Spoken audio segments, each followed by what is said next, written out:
असलामुअलैकुम, मैं थोड़ा अपना दोस्त उमैर सिंधी। तुसीं देख रहे हो साडा अपना प्रोग्राम हम सबका पाकिस्तान। जिवें कि इस वक्त हम साडे पिंड च दिल शहरा विरकां ते नवाही कस्बा जिहड़ा ओह हंबोकी दे विच इक मेला जिन्हों उर्स कहा जाता ओह बकायदा लग चुका है। साडे नाल एक शौकीन हज़रात भी मौजूद ने जिहड़े कि अपनियां घोड़ियां लैके इस मेले ते शामिल होए ने।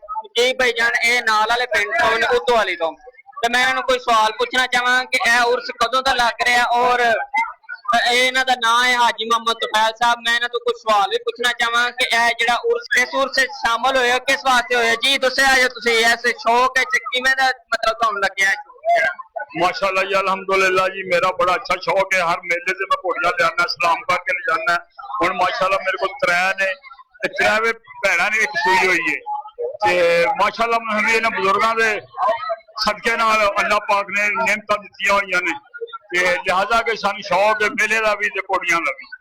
अच्छा मैनू यह भी दसो कि यह जो उर्स मुबारक है बाबे शाह मुनव्वर दा यह कदों तो चल रहा है? भी थोड़ा जिहा इस बारे जी साडे बुजुर्गां तो भी पहले दा चल रहा पर कितनी देर हो गई जदों असीं जवान होए असीं भी हर मेले ते आने आ ते बहरहाल हर मेले ते हाजिरी देने आ।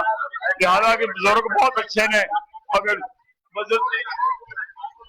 बली की तकदीर देखी बदलती हुई तकदीर देखी ये बड़े बुजुर्ग अच्छे ने जी। बिल्कुल इन्हां दी शौक दी भी तुसीं गलबात सुनी है ते इन्हां दे अपने कोलों भी असीं उर्स दा सुनिया है कि उर्स जिहड़ा है बहुत ही पुराना है और बाबा शाह मुनव्वर दा उर्स है ये ਇਹਦੇ ਚ शामिल ਹੋਏ ਨੇ। ਤੁਸੀਂ ਹੋਰ ਇਸ ਬਾਰੇ ਕੀ ਕਹਿਣਾ ਚਾਹੋਗੇ? ਇਹ ਉਰਸ ਮਾਸ਼ਾਅੱਲਾ ਜੀ ਬੜਾ ਅੱਛਾ ਹੋ ਰਿਹਾ ਤੇ ਬੜਾ ਪੁਰਮਕਸਦ ਹੋ ਰਿਹਾ ਮਾਸ਼ਾਅੱਲਾ ਬਹੁਤ ਅੱਛਾ ਹੋ ਰਿਹਾ। ਤੁਹਾਡੇ ਨਾਲ ਇਸ ਦੀ ਇੰਤਜ਼ਾਮੀਆਂ ਨੇ ਕੋਈ ਤਾਵਨ ਕੀਤਾ ਕਿ ਨਹੀਂ? ਬੜੇ ਅੱਛੇ ਤਾਵਨ ਕਰਦੇ ਨੇ ਲੰਗਰ ਖਿਲਾਉਂਦੇ ਨੇ ਬੜੇ ਅੱਛੇ ਤਰੀਕੇ ਨਾਲ ਮਿਲਦੇ ਨੇ ਤੇ ਇਹ ਸ਼ੇਖ ਸਾਰੇ ਇਹਨਾਂ ਦੇ ਮਰੀਜ਼ ਨੇ ਅਸੀਂ ਵੀ ਇਹਨਾਂ ਦੇ ਮਰੀਜ਼ ਆ ਮਾਸ਼ਾਅੱਲਾ ਬਜ਼ੁਰਗ ਨੇ ਸਿਆਣੇ ਨੇ ਤੇ ਬੜੀਆਂ ਅੱਛੀਆਂ ਮਸਲੀ ਦੁਆਵਾਂ ਕਰੀਦੀਆਂ ਨੇ ਅੱਲਾ ਪੂਰੀਆਂ ਕਰੀ ਜਾਂਦਾ करदा अल्लाह ही है सब कुछ फकीर की दुआ होंदी है।